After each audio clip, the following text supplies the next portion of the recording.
Neçeden bo'ldi aka o'jaklar? 12'den. 12 milyondan bo'ldi. Beri u gideceğim mana. Buxoroga ketdi, xudo xolasa. Koyusu suyu kaçında be? To'sh necha bo'ldi yana aka bahasi? 12 milyon ha? Standart. 12 milyon so'mdan. Zo'r. Buxoroga ketdi bu xudo xolasa. Gideceksan da. Qancha bo'ldi aka? 11 milyon bo'ldi bu. U gidecek. Yandan tushirgan. Ne var getiriyorlar? Boşlukta parada yürüyen mallar ne tek avlar ha? Olmaz.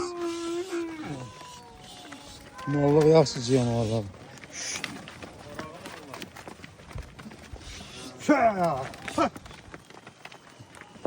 12 milyon so'mdan. Qo'yig'i suvi 12 milyondan bo'lgan. Xudo xolasa bir yil boqsa, orqasidan 4 milyon 5 milyon rasm qo'ysa, yigina 5 milyonlik o'jak bo'ladi.